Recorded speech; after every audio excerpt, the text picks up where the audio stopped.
Greetings Muttonistas, welcome back to Manchester, back to the northern quarter again. It's a cool February afternoon and it's match day again. Arsenal have dropped points, surely today City can take advantage of that and claw back some of the deficit with that massive game coming up on Wednesday. So join me for today's match day vlog of Manchester City at home to Aston Villa.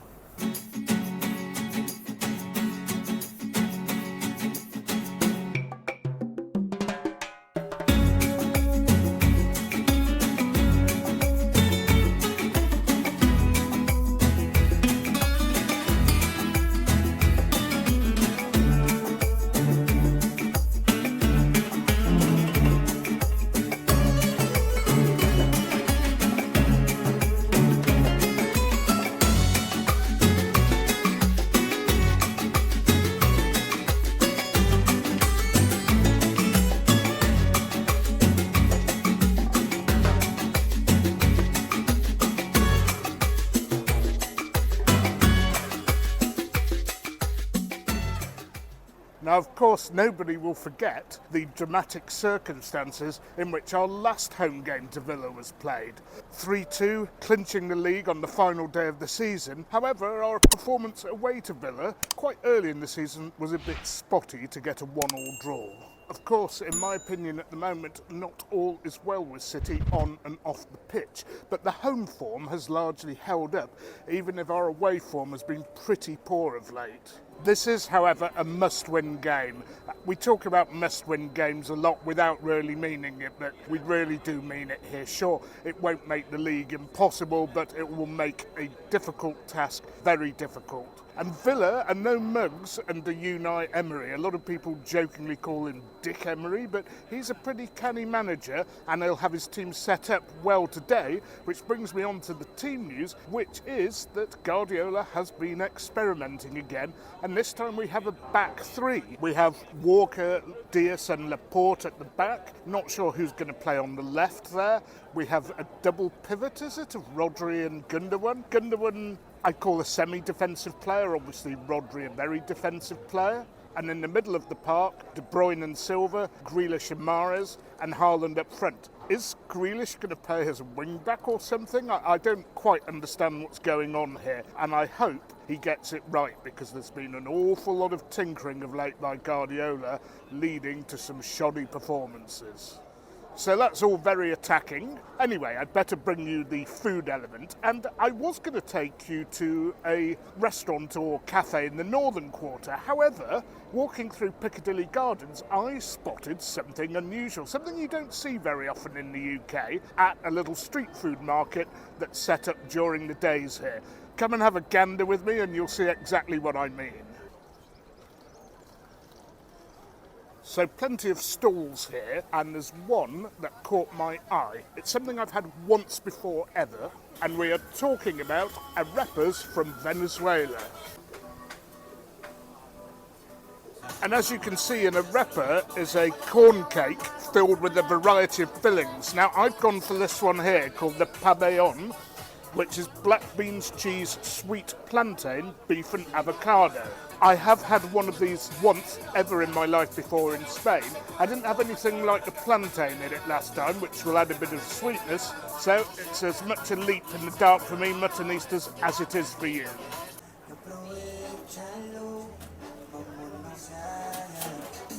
So I think it's been buttered. Okay.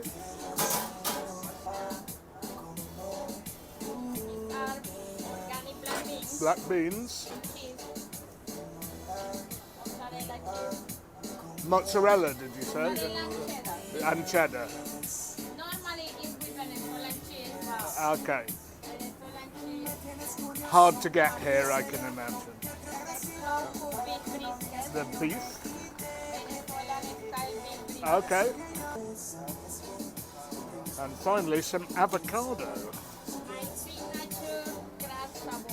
Okay, thank you. I look forward to it. Thank you.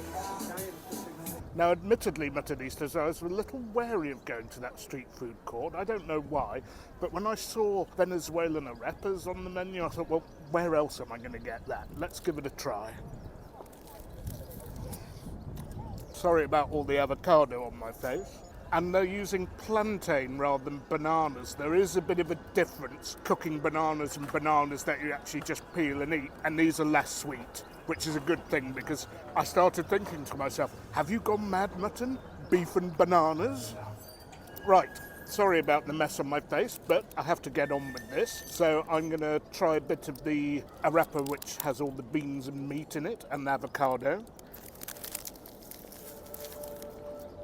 That crispy cornbread or corn cake, whatever you want to call it, is really, really quite tasty, but very heavy as well. Meat, juicy, soft and tender. Beans add the richness, and I do like a bit of avocado. Anyway, I'm going to get on with this. It's more substantial than it looks, but I can't eat it so well one-handed without turning my moustache and beard green. Very, very satisfying. Really enjoyed that. I'd encourage you to visit that stall if you get the chance and try an arepa. Anyway, running a little bit late for the game, better head off and get the tram to the Etihad.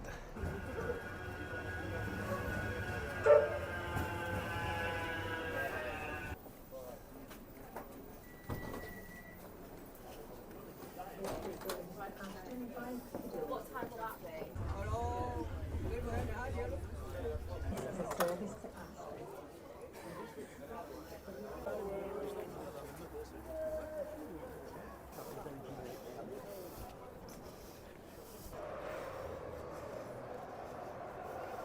3 minutes to get to my seat. Please, please, please, no early goal. Just hang on a couple of minutes for me.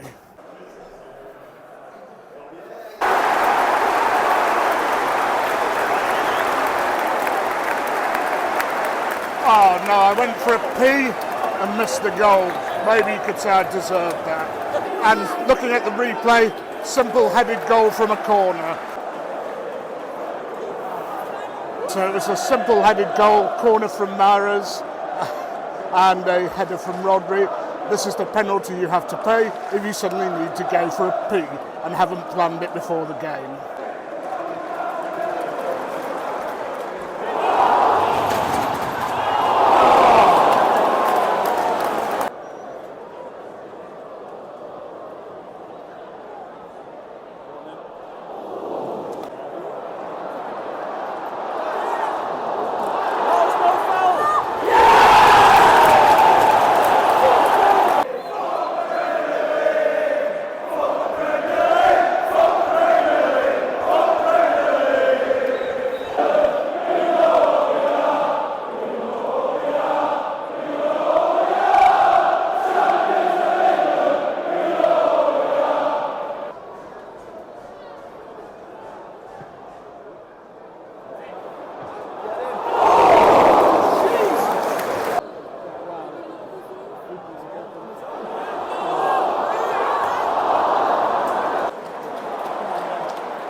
So half an hour gone, still 1-0 to City. Really liking what I'm seeing today. High intensity pressing, winning the ball back, and maybe Villa are on a bad run of form, but at the moment surely the second goal's only a matter of time. Oh, get in there, go on, Ellen!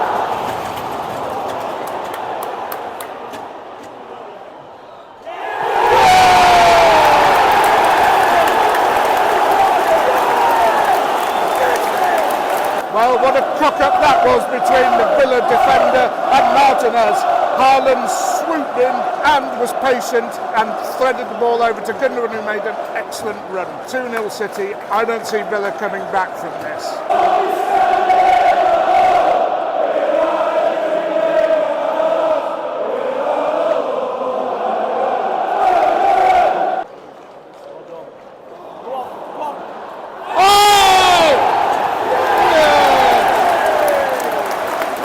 As always, these things will be reviewed, but the defender seemed to be half asleep and allowed Grealish to actually get the goal side of it.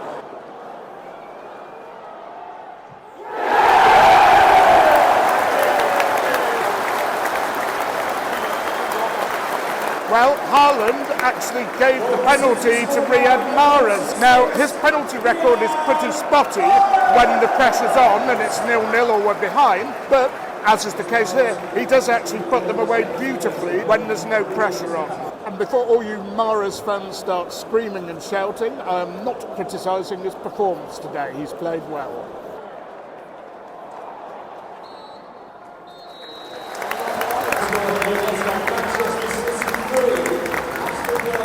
So 3-0 at half-time to City. 3 horrible defensive errors. I don't really think that people should be scoring from corners, but City did that through Rodri. Sorry that I didn't get the footage. Second goal, Callum Chambers. What on earth was that? Heading the ball past Martinez. And then for the third goal, Ramsey was just asleep at the wheel, allowed Grealish to get goal side of it. And it looked like a penalty to me, although you can never quite tell what the minutiae are. VAR gave it. Mahrez stroked it home. Beautifully taken penalty, and Villa, I'm afraid they're in the glue at the moment. I guess this will be a nice relaxing second half with some substitutions, but we can further our goal difference because as we're 6 points behind Arsenal, this could come into it. Well, unfortunately, I switched my microphone off to save power at half-time and forgot to switch it back on again, so I do apologise for that. But here are the highlights of the second half, and I did actually manage to remember to switch it on, but very late into the second half. To be honest, not that much happened. There was a great chance from Mahrez, which he fluffed at the end. Before that, Watkins slotted away nicely when Laporte played Bernardo into trouble and Bernardo couldn't control the ball properly. A good piece of defensive work where Konsa, I think it was, stopped what looked like a certain goal from Alvarez, and a great save from Edison, and a near second goal for Villa where the bar was rattled. So it wasn't quite as plain sailing as I'd expected it to be, but at the end of the day, we got the job done and we didn't have to bust a gut doing it. And when I get up, I promise to say in front of the mirror 5 times a day, check the microphone and whether it's working properly.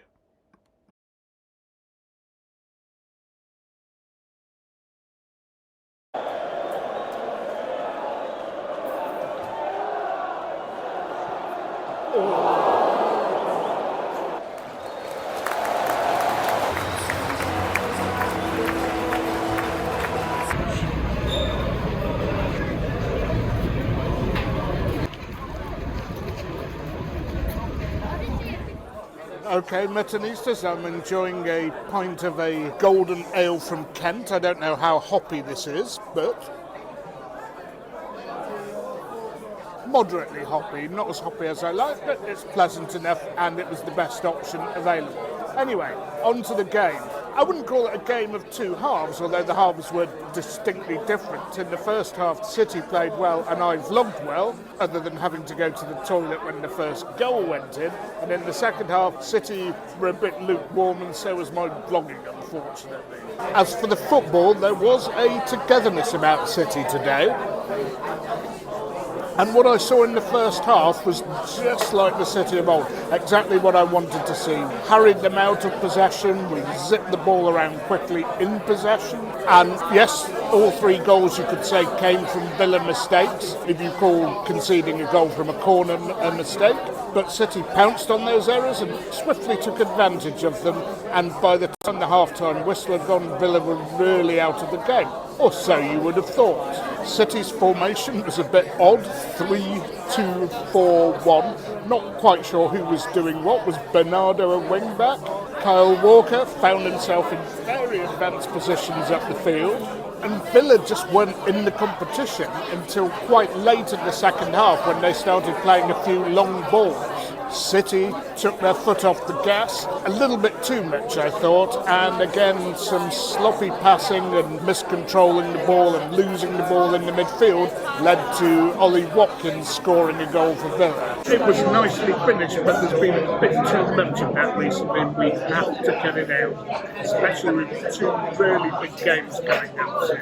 And indeed after that we seemed to lose our way a bit. We had some great counter-attacks, but as 2 seems to have become the norm. We are not putting those away when we get ahead of teams, usually 2 goals ahead of teams. They leave space in the back, they take risks, but our counter-attacking hasn't been up to scratch. Usually a bad final ball or a bad finish. And I have to confess there were some worrying moments where I thought Villa were getting back to grit. Even into injury time, they hit the bar with a rattling shot, so they were never actually as out of the game as I thought they should be. Who knows, maybe I'm a born panicker in this sort of situation. Now, I know some of you will want me to talk about issues off the field. All I have to say is, let's see what happens. Most people predicting this, that, and the other haven't a clue what the charges are, no more so than I do, what the nature of them is, how serious, and what the appropriate penalty would be if found guilty. So, I'm not going to say any more than that. Don't forget, most of the demotions have come about because of match fixing or a club actually going bust.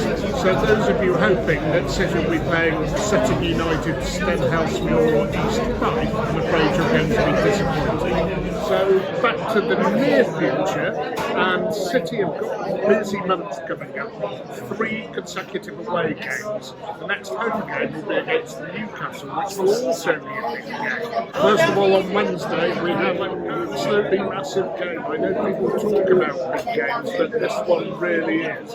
It's away at Arsenal. Now my view is if we get within 6 points on superior goal difference, I don't think we need to win both games against them. I just think we need 4 points from the 2 games. Then we're away at Nottingham Forest, who have actually got a decent home record, so that won't be easy. And then away at Leipzig, the Champions League round of 16 game. So with these games coming thick and fast, maybe it was a good thing to ease off them in the second half. Although, as I said earlier, I thought we were taking a few risks. These 3 games could help define the season, so if we can play like we did in the first half, I think we'll come out of them in a very strong position. I won't be going to Nottingham Forest away, but I will be in London to bring you the big game at the Emirates against Arsenal, and in Leipzig for the game in Germany in the Champions League. So lots to look forward to on Channel Primemutton, folks, but until then, I'm going to have to love you and leave you. Please remember, keep sharing, keep liking, keep subscribing, but most of all, don't forget, you can't beat a bit of mutton.